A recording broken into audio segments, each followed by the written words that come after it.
James drove his RAV4 hybrid, unaware death was lurking. What? He was challenged by a team of lumberjacks. Let's do this. He would drive them to Hard Knocks Canyon, where he would risk broken legs, losing limbs, and slipping and dying. Not helping. But death would have to wait. James left with newfound knowledge, a man's gratitude, and his shirt. How far will you take the all-new RAV4 hybrid? Toyota, let's go places.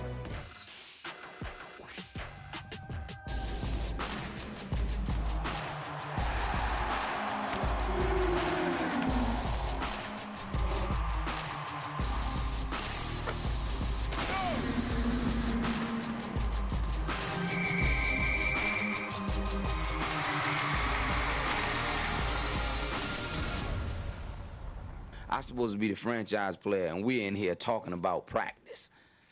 I mean, listen, we're talking about practice. Not a game, not a game, not a game. We're talking about practice. It was the rant to end all sports rants. Can you believe it? This Sunday marks the 15th anniversary of Allen Iverson's immortal practice speech, and I don't know if it's been topped since then. Hey everyone, welcome to SI Now. It is Friday, May 5th, and I'm Maggie Gray. If you are watching on Facebook Live, is Allen Iverson's practice rant the best of all time? You can weigh in. We're going to be reading your comments. Keep them up. Of course, on today's show, some Kelly on Kelly crime happening in the NBA. And the man with the most famous contract in baseball opens up about being paid until the year 2035 when he'll be 72 years old. But we begin with an NFL pairing that seems like a match made in heaven. Despite their 11-year age difference, current Giant Landon Collins and former Giant Brandon Jacobs are teaming up to raise money for the J Fund, which helps families dealing with childhood cancer. The two talked about everything from Giants draft pick Davis Webb to Eli Manning's locker room pranks. Here are some of our favorite moments from that interview.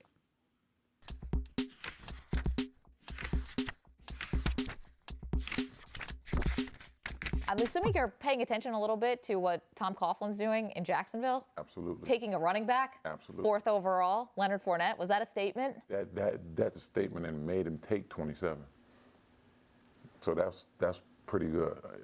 I love that. Yeah. He said that Leonard, he reminds him of me, and he's trying to get another guy there to compliment him. And and remaking a Brandon and Ahmad Bradshaw duo. So he's stuck on running now. He's gonna run. You know, I just think now all he's missing in Jacksonville is Kevin Gilbride, which not a lot of people The offensive agree with coordinator, him. sure. But I like Gilbride's system. I like what we did as an offense when Gilbride was the OC. So like I said, we won 2 Super Bowls with him, and we were pretty much unstoppable. Do you think Davis Webb was taken to be the heir apparent to Eli? Do you think he'll be teaching him to eventually hand the reins over? Definitely. Eli's the type of quarterback that's going to take somebody into the swing and show him the ropes. And by the Giants doing that, that's what I see. That's what I think. That's the reason of doing so. And I mean, I'm back behind the Giants any way possible. We have to talk about the Super Bowl jersey. Tom Brady's was stolen. This became a huge story, international incident, really. The MMQB reporters talked with you. You said you thought your Super Bowl 42, everything, all your equipment could have been taken and sold on the open market. You got an email from someone who said, I have your game-worn stuff from the Super Bowl. You have a framed jersey from that Super Bowl that may not be the one you actually wore. What does that feel like? I feel horrible because the reason I feel horrible, I mean, it's a piece of cloth, but it's my Super Bowl stuff. I was giving one to one of my sons and another one to the other one of them. So now I'm fighting tooth and nails, trying to get it back. So one of my kids get what they deserve. You know, How are you trying to get it back? How are you trying to track this stuff down? Well, I mean, I have a little bit insight on where it is and where the person who had it, who reached out to me for validation, where he sold it. So I mean, I have an idea of where it is. I just need to figure out what I have to do to, you know, no one should have to lose out. You know, the guy bought it. So do I buy it back, or do he just say, you know, it's your stuff, man? You know, but he has lost however much, you know, money during the process. I just want to make sure that everything is fair. Okay, so if he says, pay me a certain amount, you're willing to pay to get it back? I'm willing to pay it. Okay. So, Eli. One day Do you after already practice- know where this is going? Nah, I just know Eli got Just watch pranked. yourself. He got me one time. Eli, you know, I was coming out of the bathroom, getting ready to put on my clothes, get ready after practice, getting ready to go to do, you know, lunch and then go to meetings and whatever. So took my degree out of my locker, put it on. 5 seconds after that, I'm like, Oh, no. like, what happened? Got put icy hot on my degree. Oh, how did you find out it was him? Did he own up to it? Eli, I mean, anything like that is one or two people. Eli Manning or Rich Sorbert, and Rich wouldn't have done that to me. Okay, so can you get retribution on him? Because he is the quarterback of the team. They're held in very high esteem. Well, Did you prank him back? I did, but it was nothing that could have harmed him. He had just opened his brand new pair of shoes from Reebok because he got a, you know, deal and stuff was free. So I just opened his brand new pair of shoes from Reebok. So what I did, I went to the kitchen and got a jar of peanut butter, stuck a big spoon in the peanut butter, and stuck it up in the front of the shoe. So when he put it on, it all went all over his foot.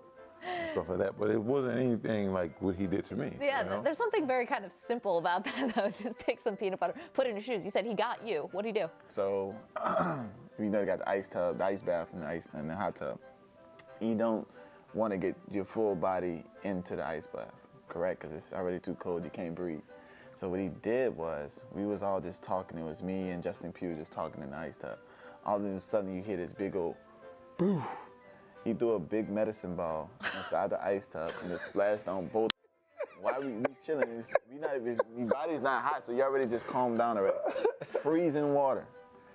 And that's the time he got me, and I have not gotten him back. Let's talk about what's going down June 2nd, Palisades Credit Union Park in Pomona, New York. Now, this is not just a softball game. It's all for a good cause. The J Fund, it's a nonprofit whose mission really is to help those who are battling childhood cancers and help their families as well. Why is this important to you? It's very important to me because, I mean, the willing to, the love to, and not many people know what's going on in those families' lives. Not just the child, the family, because it's destroying the family too, because they put so much money into it. And they don't want to lose their child, and we hate to see them lose their child ourselves. So, and there's always this saying, you never want to see a child go before you do, you know, and in doing so, we're trying our best to do that, and raising this money for them is the best way I feel as though to do so. That's fantastic. And Brandon, it's not just going to be you in terms of former Giants. You're also going to have Antonio Pierce is going to be there. I mean, do you guys still have like the sort of competitive juices start flowing, even though, you know, it's for the children?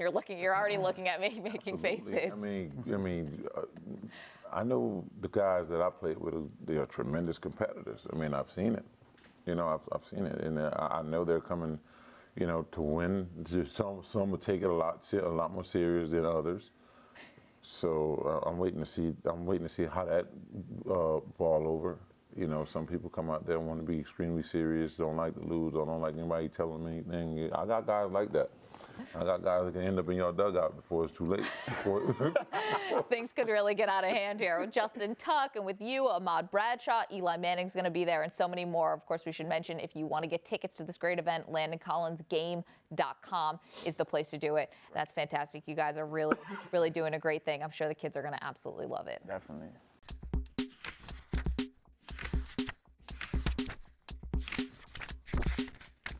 Thursday night's NBA action saw 1 brawl, 2 blowouts, and 3 ejections. Here to break it all down is our NBA analyst, Jordan Schultz. It was a very eventful game. We are already getting some Facebook Live comments about our Allen Iverson post-game rants. The anniversary is on Sunday.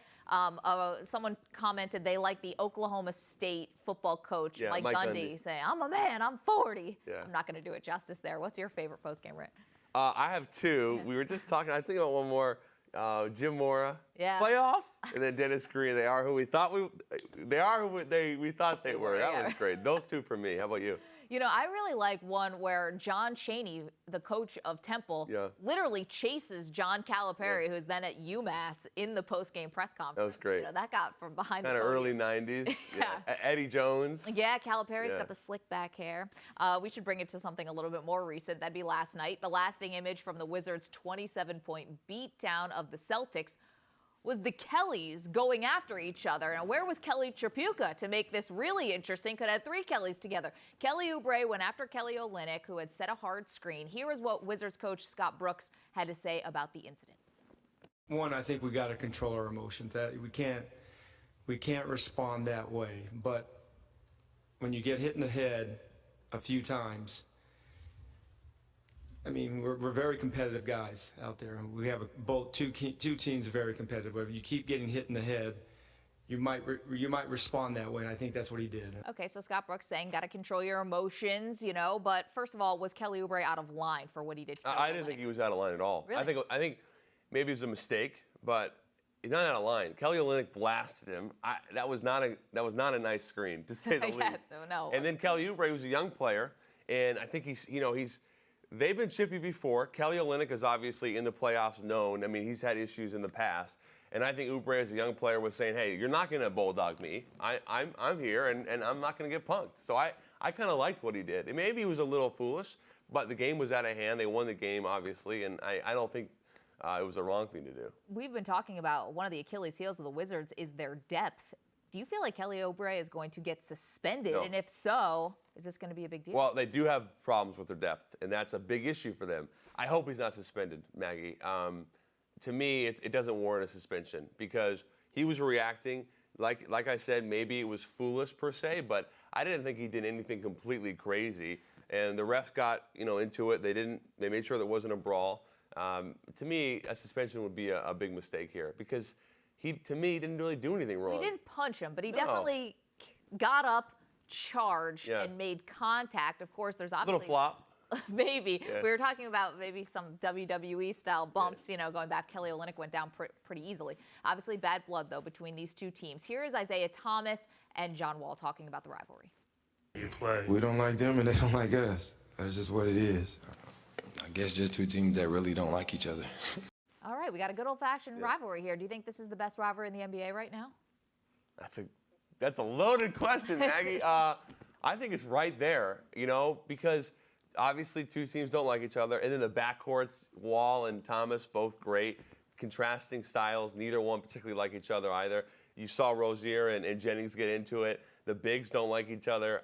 It's certainly getting up there. But in order to really cement yourself as a great rivalry, you got to have at least one team really contending. I would love to see one of these teams really challenge Cleveland. Yeah, I would say it could have been the Warriors and either the Clippers or the Warriors and the Thunder, but unfortunately the Clippers and the Thunder never beat the Warriors, so you can't have a real rivalry. Exactly. I still think it's Warriors and Cavs, especially if they meet a third time in the finals. That would be That's great. just me. Of course, the Warriors beat the Jazz by only 11 points last night, but they were up by 18 after the first quarter.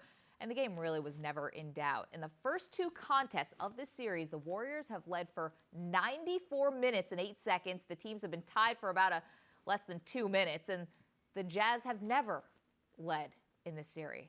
Sounds easy, right? Listen to this. It was a closer game, but you're winning pretty easily. What are your thoughts on keeping the team motivated and focused, having not been tested yet in the playoffs? I'm going to switch seats with you next game. And then you let me know if you thought that was easy. It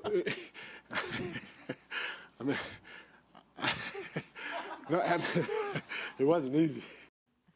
Mike Brown saying, it's not easy. It might look easy, but it's not easy. Do you think this is at all hard for the Warriors? No, yeah, I do think it's hard. I was trying to figure out what are they doing so well to Utah, because Utah does not get punked. And there's a few reasons, I think. One is the Warriors, I think the biggest misconception for them, and maybe it's been changed somewhat now, but they're such a great defensive team. And Utah is a team that is a top 10 three-point shooting squad. They can make shots. And Gordon Hayward went off last night. But what you saw, again, with Golden State, Maggie, was the combinations that they can throw out defensively. Forget the offense for a minute. But whether it's Draymond at the 4 and Kevin Durant at the 5, you know, you want to go really big, you can go small, you can put McGee with different lineups. They're just so versatile. They can switch screens. I've never seen a team that's so balanced defensively. And the other thing about it is, if you want to be a great defensive team, you got to be selfless. You got to help each other, and they love to do it. I was talking to a Western Conference executive last night who was watching the series, and he was saying the most amazing thing about them is how selfless they are defensively, because they do want to help each other, which is very rare at this level. One thing I got from last night's game was pace. You know, we talk a lot about it with the Spurs and the Houston series, but I don't know if we were talking about as much with Warriors and Jazz. And what I found was that a few trips up and down the floor, the Jazz can hang with the Warriors. But then after that third time or even fourth time, then it seems like they lose their assignments and the Warriors take advantage of that versatility you were talking about. They just can't keep up in that way because they can't play as under control and that controlled chaos, if you will. I totally agree. And Maggie, my thing with Utah was if they were going to have a chance in this series, it was to say, well, we have to play back at Golden State. Like, holding the ball and having these super long offensive possessions, that's a mistake, because you can't let a team dictate to what you want to do so much. So Utah has tried to run a little bit. Remember, they were outscored by over 20 points in game 1 in transition. They tried to run a little more last night. It's just not there, because Golden State is back, and those transition threes aren't there either. So it's really tough to play them. I kind of like Quinn Snyder, the coach of the Jazz, in his game plan, which is once the Warriors try to get out on like the third straight fast break, just foul. Just foul. The problem is sometimes the ref give them the in the act of shooting, and sometimes they don't. Of course, something we've noticed about these second round games, all of them have been decided by double digits. 4 have been decided by more than 20 points. Now in the first round, only 7 games had that big of a spread. Jordan, why all these blowouts? If you go back 20 years, the average margin of victory in terms of 20 points or more, like it's 11 times, you know? So last year you had over 20. This year we're going to have 20, 25. I think, you know, I hate to give Charles Barkley the correct side here, but, you know, he's always said, and he's told me the same thing, is that the league is watered down. And I think you're seeing right now, how many legitimate teams, Maggie, can contend right now? San Antonio, Cleveland, Golden State. I mean, we don't think that really Washington or Boston could beat Cleveland. Maybe Houston, so 3-4 teams. And that's what it is. So you have a lot of really good players that are playing together, and it's really hard for these smaller market teams, in a sense, to compete. San Antonio's been doing it for so long, and they've obviously been dominant. But you look at like a Toronto, we thought they were close last year, getting to 6 games. They're not close this year. Washington and Boston aren't going to be able to beat Cleveland. I just think it's unfortunate. You're seeing a lot of blowouts, but I do think as we get to the finals with these two teams, hopefully Cleveland, Golden State for NBA fans, you'll see a much closer series. Jordan Schultz, enjoy the games this weekend. Really appreciate it. You too, thanks. It's time for SI Now's Weekend Drive presented by Toyota. Let's go places. Our first stop takes us to St. Louis for the Stanley Cup playoffs. The Nashville Predators look to continue their red-hot run and close out the series against the Blues. The Predators have never reached a Western Conference final in franchise history, and goaltender Pekka Rinne knows it's time to keep their foot on the gas. We all know that, it's one win away, and, something that, at least the guys who've been drafted by Nashville and groomed by Nashville and Milwaukee, we've never been there. So obviously that's something that obviously would be amazing, and for this organization too. But like we always say, I feel like now we have a chance. Now we have a chance to really step on their throat, and we can control our destiny. So that's you couldn't ask for more.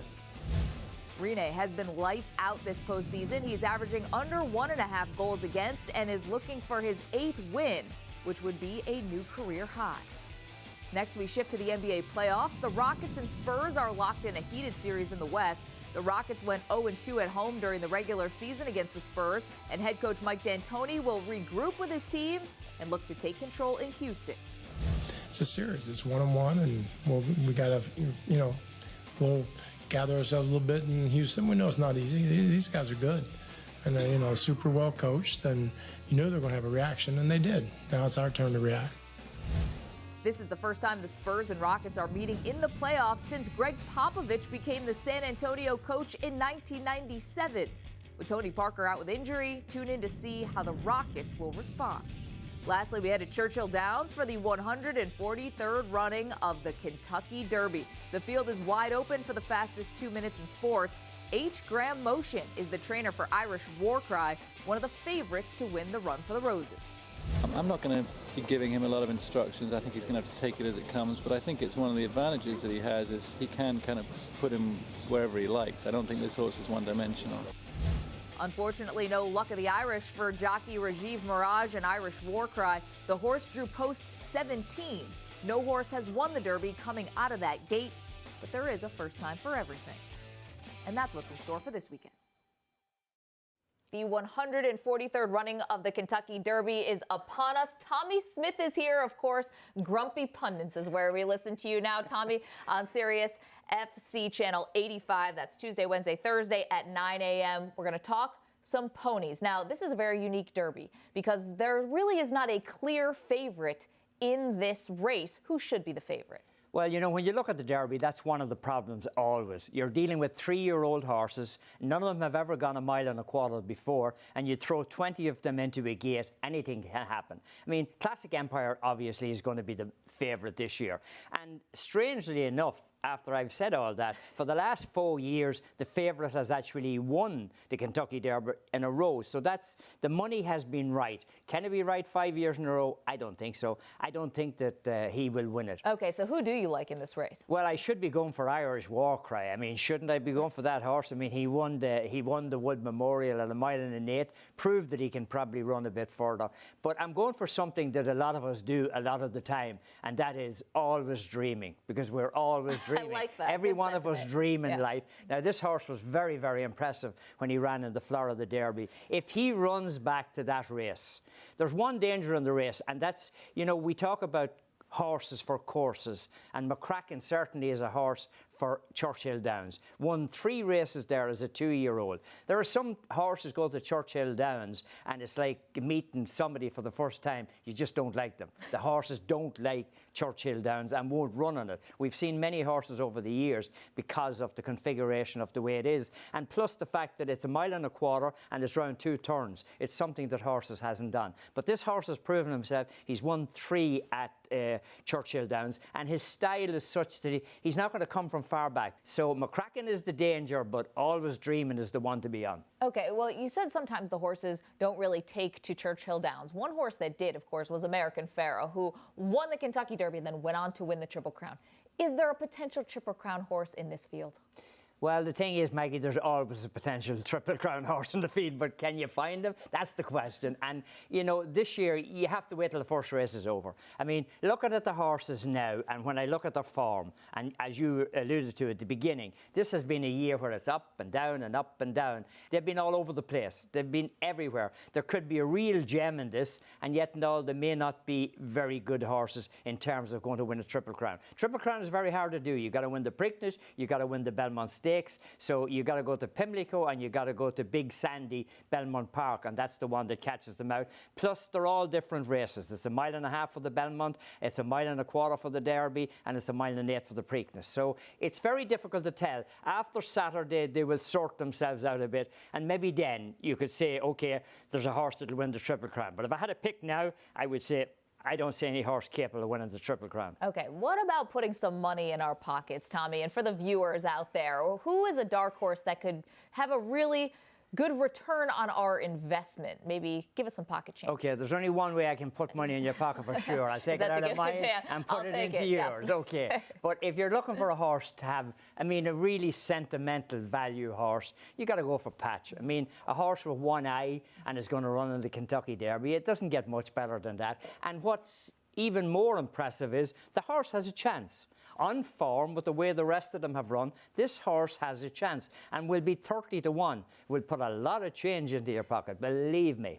And probably not a dry eye in the house, you know, if the horse with one eye is able to win the Kentucky Derby. Now, that would be a story. Yeah, it would be very, very unique. I mean, he's not a unique horse. There has been a few horses before him that has only had one eye, but this would be unbelievable. And it would be a story going forward. Imagine a horse with one eye going for the Triple Crown.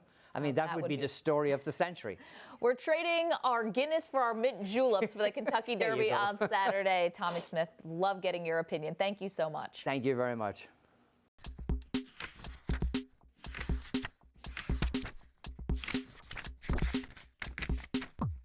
I'm Justin Chappell from Food and Wine, and with the Kentucky Derby happening this Saturday, I want to show you how to make the Derby's signature drink, the mint julep. It's actually quite simple, and the recipe I'm going to show you, I believe, is a very classic recipe, and it all starts with the julep cup. You definitely want it to be metal because that metal is going to actually help retain the temperature when you start adding all of your ingredients. It wouldn't be a mint julep without some fresh mint. I'm going to go ahead and pick anywhere from 6 to 10 mint leaves, put them right into the mint julep cup, just like this. And the next ingredient is simple syrup. Julep actually refers to a sweet cocktail or a sweet beverage, which is why we're incorporating some simple syrup here, which is just 1-to-1 sugar water. For this recipe, I'm gonna add about ½ an ounce. If you like it a little sweeter, you can add a little bit more. And I'm gonna go ahead and take a muddler, and I don't wanna muddle too hard because you don't want to pulverize the mint, but you just wanna kind of bruise it ever so slightly to kind of release the oils and flavor the simple syrup. And once you've got it nice and muddled, I just like to take a little bar spoon and kind of mix it around. And now for the fun stuff, the bourbon. And you want to use bourbon for this because that's what makes it a traditional mint julep. And this is a very boozy cocktail. I'm going to actually add 2.5 ounces of bourbon here. It's meant to be sipped over a very long period of time, which is why there's so much booze in it. And for this cocktail, it's very classic, and it's actually quite necessary to use crushed ice.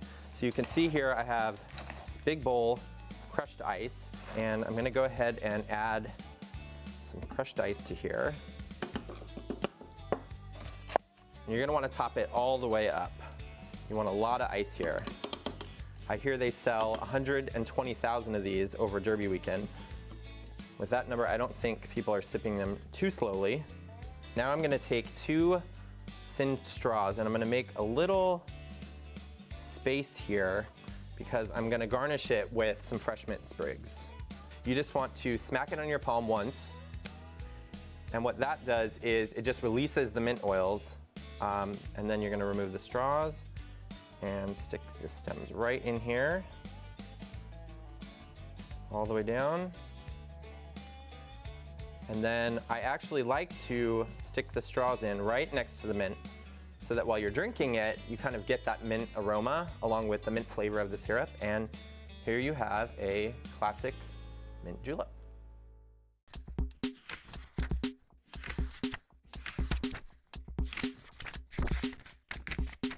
Six-time All-Star, World Series champion, Bobby Bonilla is here. Thank you so much for being here. Oh, thank you for having me. Okay, 2017, now believe it or not, marks the 20th anniversary of you winning the World Series with the Florida Marlins. What do you remember about that team? Well, it was a great team. You know, I was very fortunate and lucky to be a part of that club. I mean, when I look back at Moises Alou, Gary Sheffield, Conine, I don't want to Darren Dalton, Council. I don't even want to leave anybody out. These guys were great teammates, and what a great experience to share with this particular group. It was like Haley's Comet, though, because it came and went. The team was disbanded after. That actually happened after both of the Marlins World Series wins. But, Bobby, now we're hearing Derek Jeter may be buying the Miami Marlins. Do you think it would help to have Jeter in the front office? Could that bring some more consistency to the winning in South Florida? Well, that would be great if he does have the opportunity to buy it. He'd be a great owner. I'm actually a big Derek Jeter fan. He's a great guy, and he'd be great for baseball. I mean, I think he's been wanting to get into that, being able to purchase a team. It's nice that he has an opportunity to do so. You couldn't have picked a nicer guy to own a team. So I'm cheering for him. I hope it happens for him because I know this is something he'd like to have happen. You know, when I said it was like Haley's Comet, your face kind of lit up. Like, do you feel like you guys left some championships on the table? Not you, but the ownership for basically jettisoning all the stars of the team right after the season. I think so. I think that just before they put that team together, I mean, we were picked to win it, and we were able to accomplish that. So there was a lot of pressure on that year because, you know, everybody said we bought free agents or we bought that championship. But we really had to win it, and we went out and did it. And when you said Haley's Comet like that, I was like, it kind of was like that. It's like a flash. It was a flash, but it was a wonderful experience. That's great. I'm just curious, when you see what happened in Boston on Monday with Adam Jones, did you ever experience anything when you got to the majors along the lines of Adam Jones? No, just your typical taunting that they do in the stands. Really no big deals. Some of the jokes are clever, some of them not so clever. Adam Jones is one of our ambassadors. He's a real leader, and he's fun to watch play. I really enjoy turning on the television and watch Adam play. When you became a free agent, I mean, you had a decision where you could have picked any team. If something like this had happened, not that language, but do you think it would prevent players who are hitting free agency from going to Boston? Oh, sure. Yeah. Sure. Nobody really. First of all, what we think about it are our families being in the stands. You don't want them hearing any of that nonsense. That's why there's really no place for that in our great game. Yeah. Hopefully there won't be any more of those instances as we move forward. You were teammates, of course, with Barry Bonds. Yes, you guys man. Are still friends, right? Oh, absolutely. After Bonds broke the single-season home run record, here's something you had to say. You said, I knew he'd have a great career back when I saw him right out of Arizona State, a Hall of Fame career. But we're talking bigger than Hall of Fame now. We're talking about one of the game's greatest, mentioning him in the same context as Ruth and Mantle and Mays. I mean, that is incredibly high praise. Looking at Bonds, though, in terms of the Hall, he got 53% of the vote, a little over, in the last ballot. Should he already be in? Oh, absolutely. There is no doubt in my mind he is the greatest baseball player I had ever seen. You felt like you were in Little League watching this guy play. Again, we are friends, but strictly from a baseball standpoint, there was no one better than Bonds playing the game. He's become a mentor to some of the guys who are playing today. One of them is Dexter Fowler. Yeah. He came in recently, and I asked him about the types of conversations that he had with Barry Bonds. Let's take a listen to Dex. At one point, he was one of the most polarizing people in baseball. Have you ever asked him about that time and what that was like for him to live through? Yeah, we've talked about it. We've talked about it, and you know, he tells me to continue to, like I said, be myself and you know, handle it different than he handled it. So. In what way do you think that does he show that regret about that time? I don't know. I think he closed people out. He closed people out, and you know, you gotta go in and be yourself. I think he wishes he could have opened up a little bit more, but that was just the nature of the beast when he was there.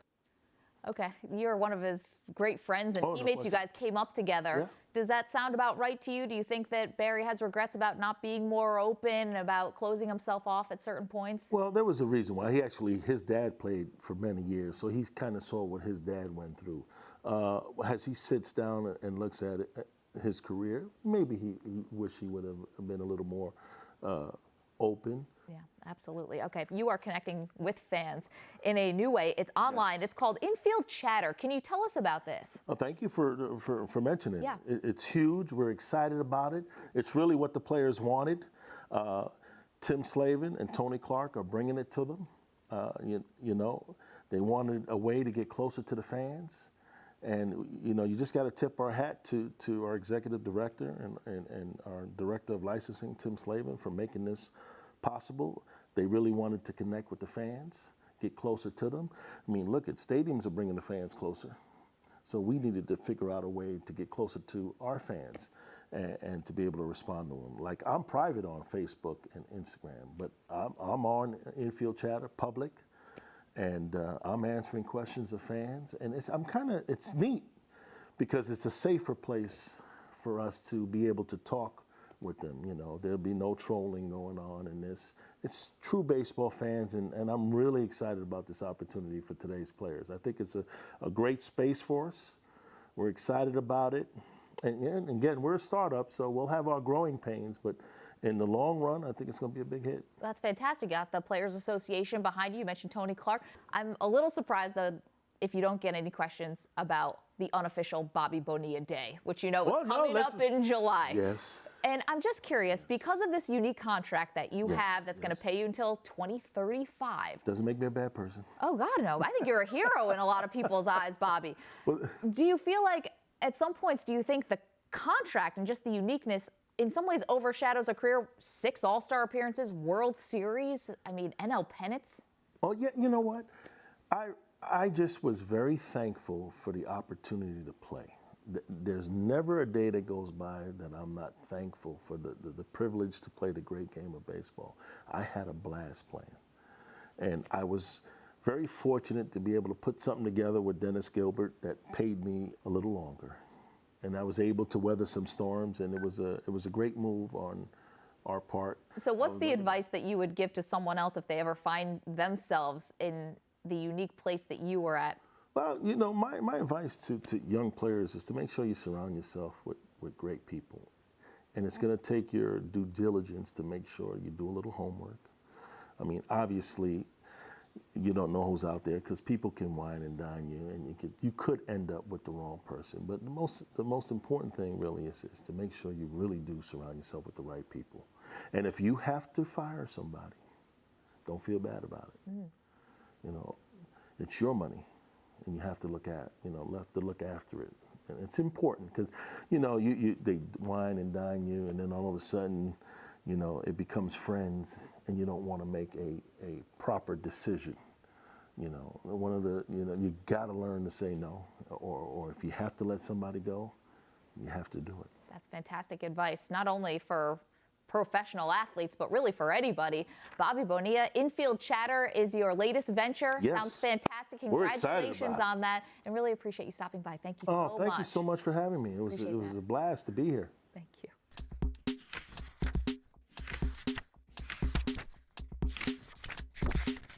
Canelo, this Saturday, you take on Julio Cesar Chavez Jr. in what many believe is the biggest all-Mexican fight in boxing history, and there's not even a belt on the line. What else is at stake in this match? No, obviamente todo en general. Everything that surrounds this fight, you know, everything around it, the importance of it, and for the Mexican boxing, it's very important. Now, you've called Cesar Chavez a disgrace to the sport because of his multiple failed drug tests and suspensions. Do you have any doubts that he will be clean for your fight? No me preocupa. Contratamos a VADA, que es... No, I'm not worried about that. I'm not concerned at all. We contracted VADA for this fight, and they're a top agency. They know what they're doing, and it's on him now. If he comes out clean or comes out dirty, it's on him. I did my job. I know what I do, and I'm showed it in the past in my career, so I'm not worried at all. even though he's fought over 50 times. How much of Julio Cesar Chavez's career has been a result of his very famous father? No, yo creo que pues siempre el nombre de su papá iba a estar. No, you know, the name's always going to be there. I mean, obviously his father was a great fighter, one of the best ever, but he's done good. He's done his thing too on his own because, you know, he made it to be a world champion. And you don't do that just by not having that extra. Now, Chavez has said he believes he has a mental advantage over you leading into this fight. In what ways has he been irritating, and how much extra motivation has that given you? Todo me da motivación para mí. No, you know what? That doesn't concern me what he thinks. I mean, if he thinks he's mentally stronger, then I'm twice what he is. I've always been. That's my character. That's my persona of being a mentally strong person. And Saturday night, we're going to show it right there. How important is it for you to prove that you are the Mexican fighter that fans should support moving forward? No, es muy importante. Es una motivación extra para mí. No, it's very important. It's very important. I'm very grateful for all the support and the love.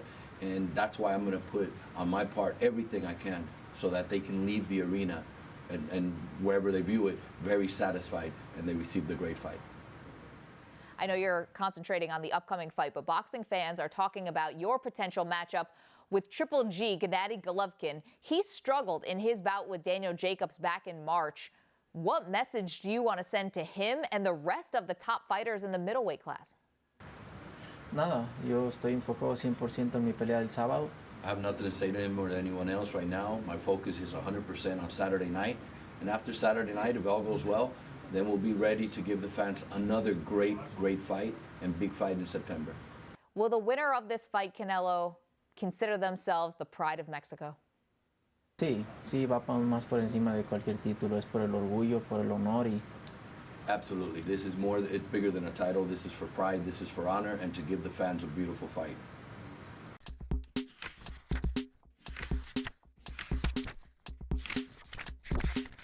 Wow, doesn't the first Saturday in May just always deliver for sports? Of course, you're going to have the Canelo Julio Cesar Chavez fight. You're going to have the Kentucky Derby, the NBA playoffs, NHL playoffs.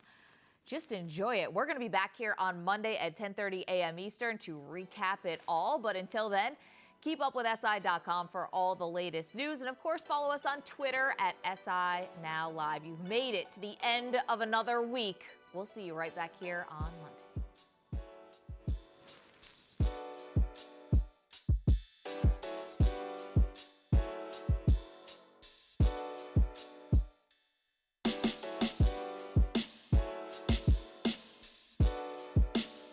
James drove into the wilderness when a hungry wolfpack surrounded him.